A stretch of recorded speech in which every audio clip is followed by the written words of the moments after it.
Good evening, everyone. Welcome to this revision video that we're going to make. We're going to cover everything from the beginning till the if statement and the while loop. So we're going to create a new project. We're going to work as always with the code blocks IDE.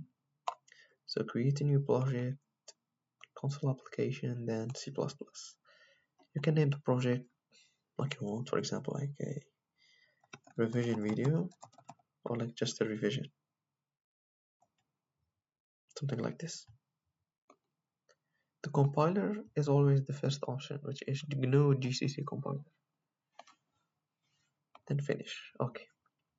So double click sources, then double click main. So I'm going to zoom in a little bit. So this is the basic C++ code that we're going to get when we create a new project. Okay. So we have the main function that we're going to write the code inside. So the code is going to be written inside these two curly brackets. Okay. We're not going to write the code here. And we're not going to write the code here. So in between the opening and the closing curly brackets. The cout function is to print messages and text. For example, hello world. We can compile and run, or we can call it build and run, so we can see the result of the code. There you go. Hello world. We can write something else, and also you can write multiple messages using the cout, which stands for the console output. Hello world, my name is Riyad, something like this. So if you don't put the end of the line or the line break, you won't get a new line. So basically the first message and the second message are going to be written in one line, and we're going to see the result. There you go. Hello world, my name is Riyad. So if you want to make a new line, just put the angle at the end, of course following with the angle brackets. To declare the variables, or to declare variables, it depends on the code. For example, if you want to create a calculator, you will find variables like the first number, the operator, and the second number. These three variables have different types. For example, the first number and the second number are going to be decimals, float, so we cannot assign them or declare them as integers. We cannot say number 1 like this, because the number 1 can hold a float value, a decimal value, so we're going to declare it as a float. And also the same with the operator. We cannot declare it, for example, as a float operator. So it is better, or the correct data type for the operator is the char, which stands for character. It can hold only one value. So we have 5 data types. We have the integer, int, for example, number 1 equals to 10. Float, number 2 equals to, for example, 1.5. This is a float, this is decimal. We have the char, it can hold only one value, and we need to put the value of that character in between the single quotations. Okay, for example, the letter A. Also, we have the string, which is for the text. For example, name equals to, I don't know, for example, Ali. So this is a data type called string that holds only text, and you can see the difference between it and between the character, the char. When we want to assign a value to a char variable, we're going to use the one or the single quotation, but we are going to use the double quotation to store a string value. And also we have the Boolean variable. For example, decision equals to true. So the Boolean variable can hold only true or false. It cannot hold any other value but true or false. Okay, so we can declare a variable without assigning a value. For example, number 1, and we are not going to give it a value. Why?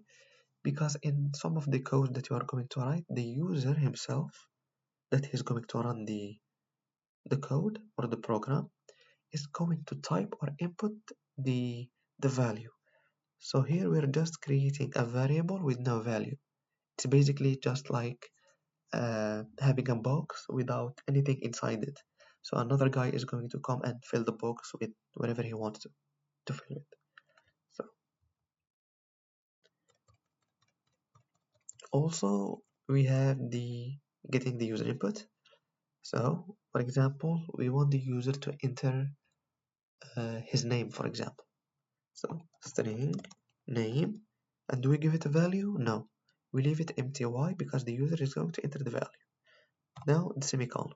Do not forget the semicolon at the end of every line in the code.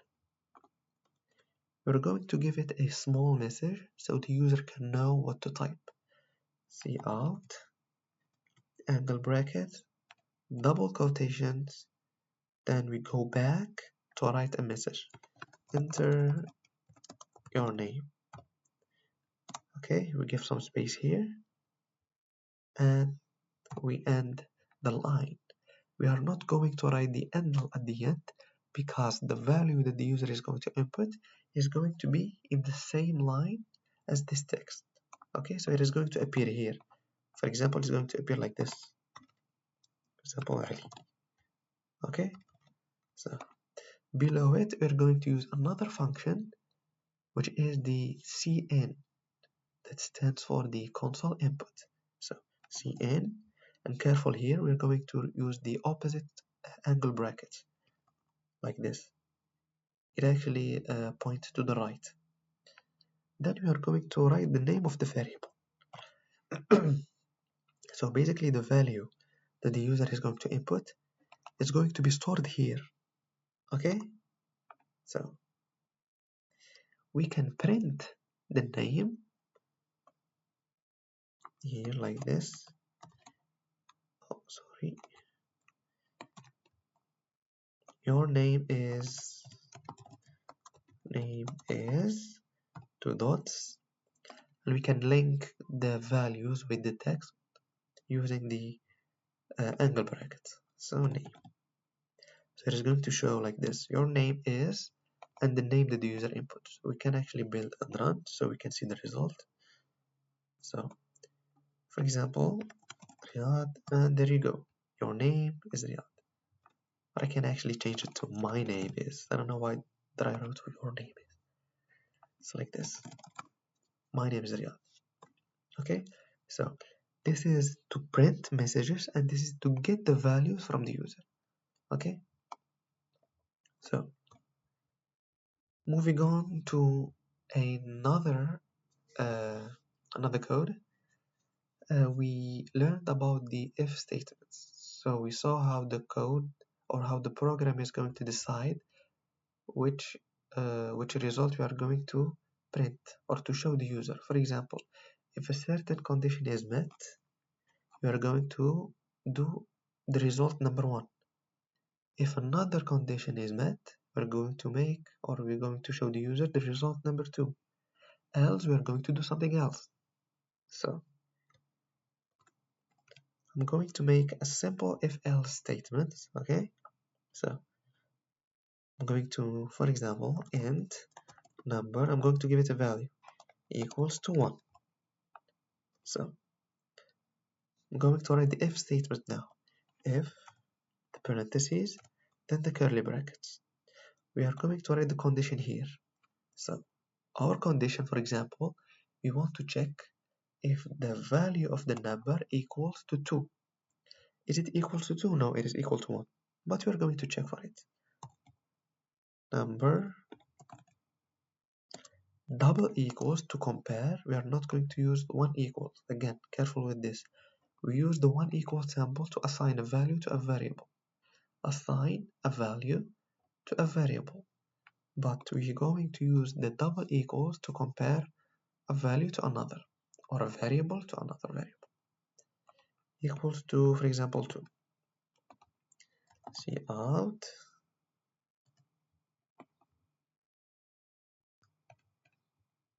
the number is equals to the number 2. Else, if it's not equal to the number 2, we are going to write the opposite. Cout the number is, oh sorry, the number is not equals to the number 2. So we're going to run the program and we're going to see the result. So basically the result is going to be the number is not equals to the number 2. Why? Because we have the number 1 assigned to the variable number. We're going to build and run, and there you go. The number is not equals to the number 2. If we change the value here, sorry,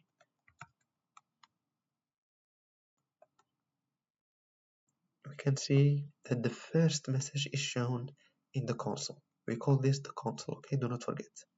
This black window is the console. So what is happening here is, if this condition is checked, if it's true, okay?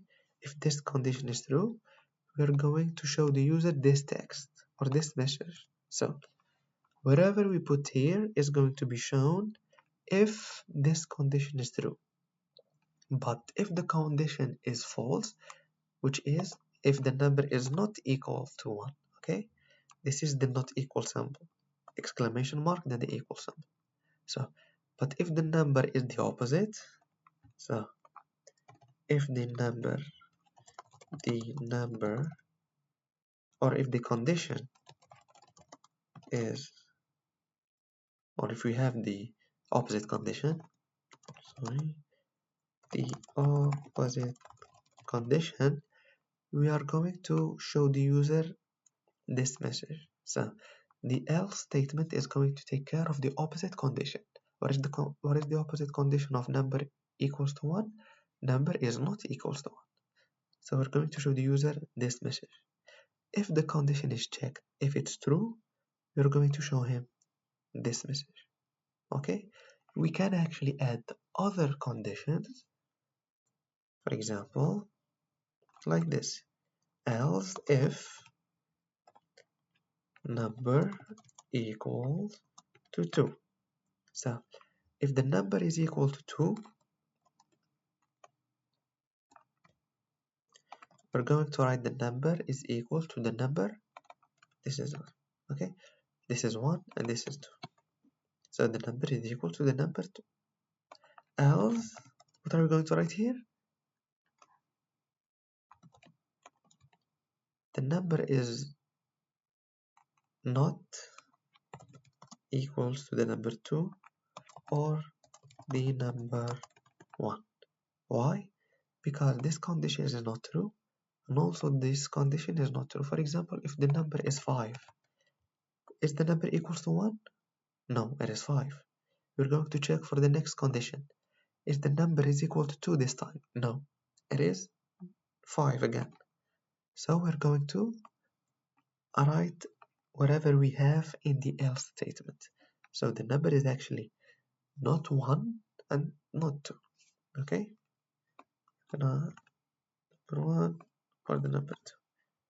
And we can see the result here. Number 1 is because it is 5. Okay? So this is how we write a simple if-else statement. Move on to the nested if-else statement. Okay? So we're going to try and check, for example, if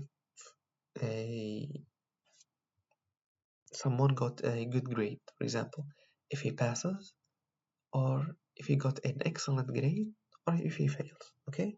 So and mark. Okay, we're going to ask the user for his grade. So enter a mark or grade like this, cn mark. So We have three conditions. If he passed with like a regular mark from 50 till 80, okay, he's going to pass. But if he got more than 80, we're going to show him the excellent message. So actually he passed, but he's going to get the excellent message. And of course, if he got below 50, he's going to get the you fail message, okay, or just fail. So we're going to start with our if statement. If what? If the mark is greater or equals to 50, he's going to pass. Else, he's going to fail. So we're going to take care of the else statement. See out, you fail. Okay, and it will handle here. So inside the first condition, we have one more condition to check. Why? Because if he got more than 50, he's either going to get the pass message or the excellent message. Because why? The 80 that he's going to get is also greater or equals to 50. So we need to check one more. Okay. So if the mark is greater or equals to 80, he's going to get the excellent message. Excellent. And no else, if it's not or equals to 80, so basically it is less than 80. But is it less than 50? No, because this condition is true. If it's less than 50, we're going to get the you fail message. But because it is more or greater or equals to 50, we're going to get inside the first if statement to check for the second condition, which is if the mark is greater or equals to 80. So we're going to give him the second message here, which is the you pass, you failed, or excellent, you passed, something like this. So for example, we're going to run the program and we're going to give the program multiple values. So if it's less than 50, for example 40, you failed. Why? This condition is not true, so basically we're going to execute whatever we have here in the else statement, because the else again is going to take care of the opposite condition. What is the opposite condition of the first one? The mark less than 50. Is 40 less than 50? Yes, it is. Now, what if it's 50? So, is the mark, careful here, okay? Just pay attention. So, is the mark greater or equals to 50? Yes. We are not going to get the you passed message directly now. If the mark is equals to 50, so basically this condition is true. So we're going to get inside to check more. Is 50, do not forget, the mark now is equal to 50. Or I can just show you the console. The mark is equal to 50 now. Is mark greater or equals to 80? No, it is not. So he's going to get the you passed message now. Okay? So again, if the mark is equals or greater than 50, we're going to also check one more time if it's greater or equals to 80. Okay? But for example, if it's equals or greater than 80, for example, I got a full mark. Okay? When we press enter, we're going to get the excellent you passed. Why? Is 100 greater or equals to 50? Yes. What are we going to do? Get inside the first if statement and check one more time if the mark is greater or equals to 80. Is it greater or equals to 80? Yes. So we're going to get the excellent you passed. There you go. Okay? So we call this a nested if. So basically two conditions or two if statements inside another one. or one if statement inside another one. Okay, so move on to the while loop. Okay, we covered the while loops and we said that I'm going to uh, wait, where is it? Okay, there you go. Okay, this is simple if. Okay, so the if statement is going to check for a condition only one time. So is the number equals to 1? Wait, the number is equal to the number 1 is not equal to the number 1. So is the number equals to the number 1? Yes. We're going to execute whatever we have inside the if and get out of the if statement. And we're going to, for example, execute whatever we have here. So the rest of the code. And again, this is a comment, okay? We can write comments inside our code. It's not going to get executed, but it is going to help the developer to understand more the code. So is it equals? Yes. We're going to execute whatever we have here and get out immediately of the whole if else statement. Okay? But we have something else, which is the while loop. The while loop is also going to check for a condition. Okay? So we write it like this. It has the same syntax as the if, but instead of writing an if statement, we're going to write a while statement. So for example, number is equal to number 1. Cout is the same condition with the same result here. This is number 1. Okay, so if the number 1 is correct, if the condition is correct, I mean, we're going to execute whatever we have here. It's the same as the if statement. Okay, there you go. I'm going to write it here so you can understand.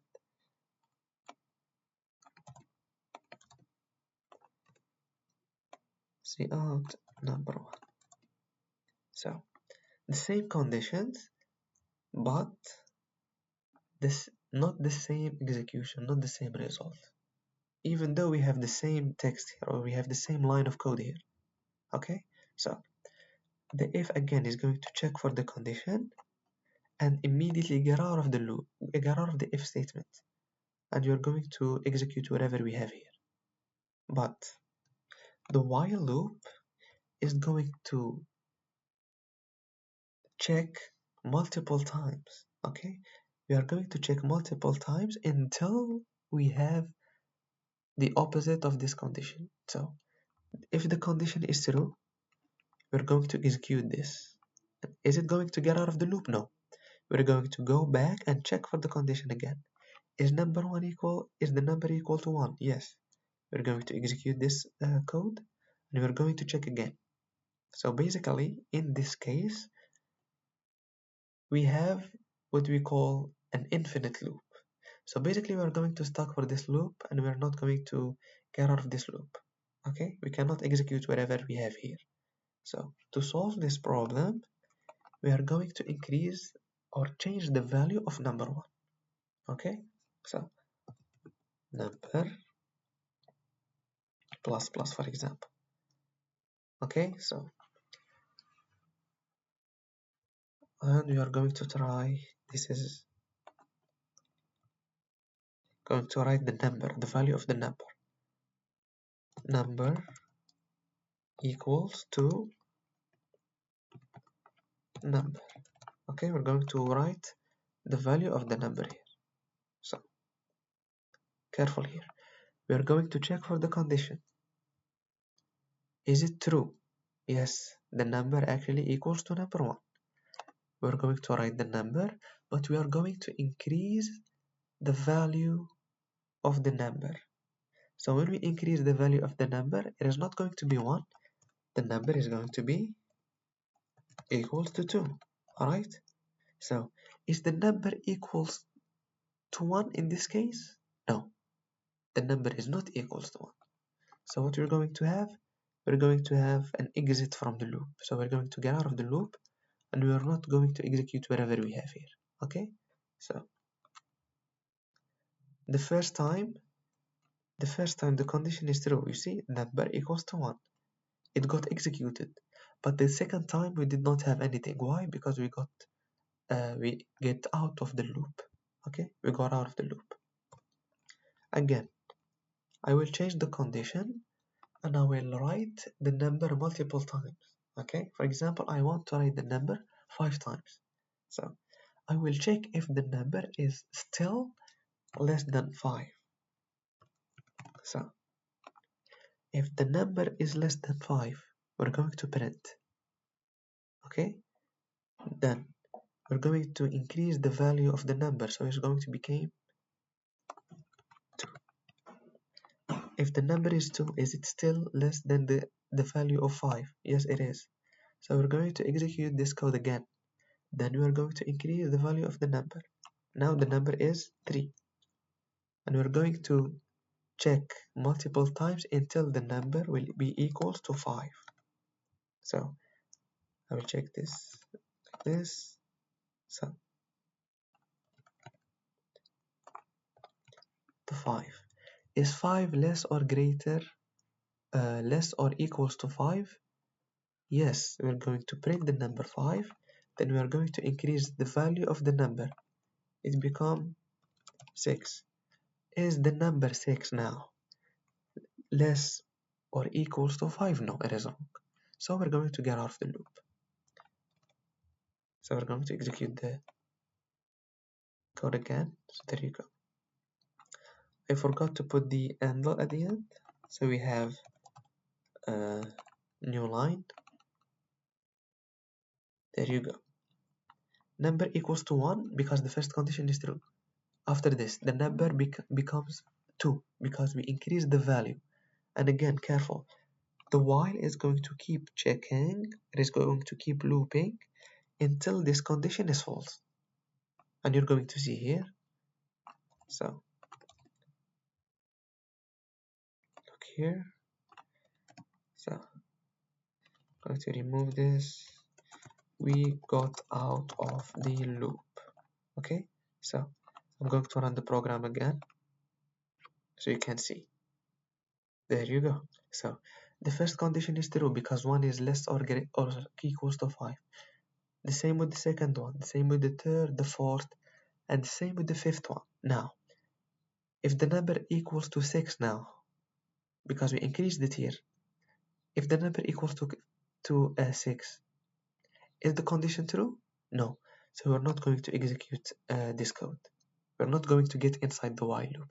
We're going to get out of the while loop and we execute whatever we have here. For example, if we have another if we have another while, if we have a variable declaration, if we have user input, so we're going to execute them. Okay, in this case we have a simple message, we got out of the loop. Okay, so this is the while loop. I'm going to check if I'm still recording. Yes, I'm still recording. Is it fine? Yes, it is fine. So now we saw the nested if before, right? Which is the if statement inside another if statement. In this case, I'm going to show you a code where we're going to have an if statement inside a while loop. For example, the user is going to try and guess the number that I'm going to think of. Okay, for example, I'm thinking of the number 5. Okay, so I'm going to store that value in a variable. So int, because 5 is an integer, I'm going to call it the secret number. And again, we cannot make space in the variable declaration. When we try to name a variable, we do not put spaces and we do not start it with a number. This is wrong. Okay, so you can actually make the second text or the second word start with a capital letter, or you can put an underscore between the two words like this, equals to 5. So the number equals to 5. And also we are going to create a variable that is going to hold the number of guesses. Okay, so the guess, not the number of guesses, sorry, but the value of guess, because we are going to store the value in a variable. This guess is going to be from the user. Okay, for example, we're going to assign it with 0. Why? Because the user is still didn't guess. Okay, we can actually declare it like this without a value, but it is better to just assign it with a value, then we can change it after. So a simple message, cout enter the number, or enter the secret number, like this, 2 dots, and console input guess. So this cout and cin is going to what? Is going to be executed multiple times. Why? Because the user is going to guess multiple times until he got it correctly. So we need to put these 2 lines of code inside what? A while loop, like this. So we'll bring this here. There you go. We just take care of our code like this. Okay, now what is the condition that is going to let the user guess multiple times? And again, if the user guess the secret number correctly, we are going to get out of the loop. You know this. So we're going to stop the iterations. We're going to directly get out of the loop. So when we got off the loop, it means that the user actually guessed the secret number. So we're going to show him a message at the end. Bravo, there you go. You guessed it right. Put an handle here. Okay, so the condition here to make the while loop stop if the user guessed it right. But if the user did not guess the secret number right, we're going to still give him another chance. So we're going to put the guess not equals to the secret number. Okay, now we're going to run the program. Is it 2? No. Is it 4? No. Is it 5? Yes. Bravo, you guessed it right. Now we need to specify, or for example, we need to tell the user that the number that you're trying to guess is too high or too low. So basically in this case we need an if statement. So we're going to write an if statement inside the while loop. Why? Because he's still going to guess, and we're going to still check if the number is too high or too low from the secret number. So we're going to write an if statement here to check if the guess is greater than the secret number. If it's greater than the secret number, we're going to tell him too high. Too high. So your guess is too high from the secret number. And it will handle here. Okay. And another if, or you can just write else. If